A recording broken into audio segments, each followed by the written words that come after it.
प्रतीक्षा तिला जाऊ दे. बाबा पण मी हे का केलं ते तरी समजून घ्या. तुझ्या वागण्यामागचं कारण मला माहिती आहे, पण तुझी पद्धत चुकीची आहे. जाधव, विक्रमला तुझी गरज आहे आणि मी तुला परवानगी देतोय.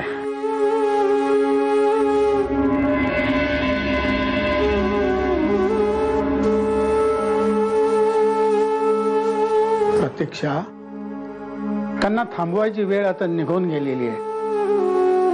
एकमेकांशिवाय नाही जगू शकणार. देव यांनी जी अवस्था तू आता पाहिलीस, विक्रमची यापेक्षा काही वेगळी नसणार आहे. अगं, एक गोष्ट तू का नाही मान्य करीत की माझ्या अटी पूर्ण करण्यासाठी तो घरदार सोडून बाहेर पडलाय.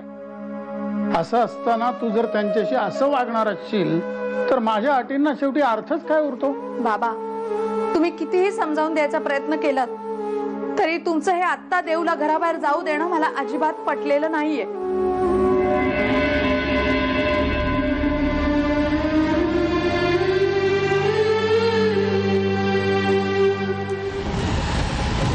तुमचं विक्रम भाऊजींबद्दलचं प्रेम बघून खूप बरं वाटलं आम्हाला साईमा. इतकं प्रेम आहे ना त्यांच्यावर, मग का सोयीस्करपणे विसरताय की त्यांचंही कुणावर तरी नितांत प्रेम आहे. विक्रमला कुठे घेऊन चाललाय हे प्रश्न विचारणारी तू कोण? काय संबंध तुझा या सगळ्याशी? विक्रमादित्य आमचे भाऊ आहेत, आम्ही त्यांना घरी घेऊन जाणार. प्लीज भैयासाहेब, प्लीज असं करू नका. माझं ऐकून घ्या. विक्रम अजूनही आजारी आहे, त्याला उपचाराची गरज आहे. हे बघ, तुझे सल्ले ऐकून घेण्याच्या मनस्थितीत आम्ही नाही आहोत. तुझ्यामुळे आणि तुझ्या घरच्यांमुळे आमची खूप बदनामी झाली आहे. खूप तमाशे केले तुम्ही लोकांनी. विक्रमादित्य फक्त तुझ्यामुळे आमच्याशी असं वागले, पण आता नाही. विक्रमादित्यानं आता विसरायचं. भैयासाहेब प्लीज, भैयासाहेब मी पाया पडते तुमच्या. प्लीज प्लीज मला ऐकून तर घ्या. विक्रम, खूप झाले तुझे तमाशे. विक्रमादित्यांच्या जवळ गेलीस तर परिणाम चांगले होणार नाहीत. चालते हो. प्रियदर्शनी, डोमणे मारून कुठे निघालाय? खरं तर विक्रम भाऊजींना हॉस्पिटलमध्ये जाऊन भेटण्याची इच्छा आहे आमची, पण तिथे जायला आम्हाला परवानगी घ्यावी लागेल ना रणवीर राजेंची. म्हणून देवळात चाललंय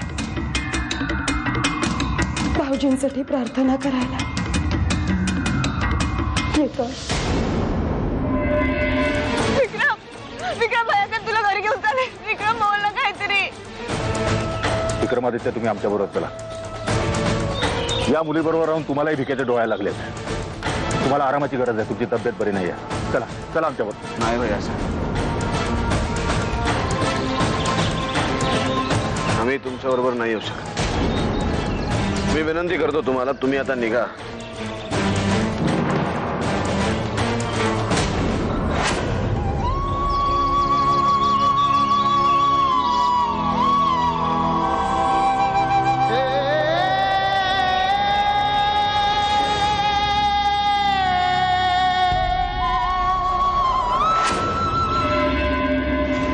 बस,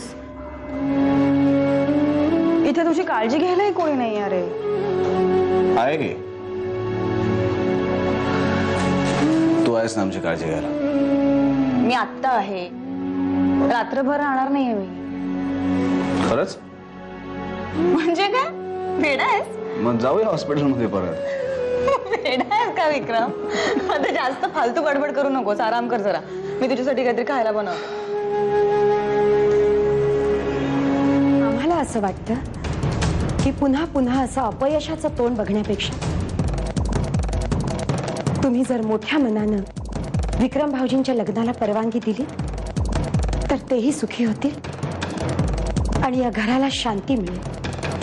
प्रियदर्शनी, तुमच्या सल्ल्याची आम्हाला गरज नाही.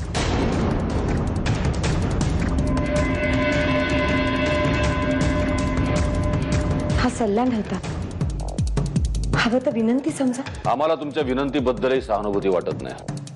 या घराचा आणि विक्रमादित्यांचा विचार करण्यासाठी आम्ही आणि सायमा समर्थ आहोत.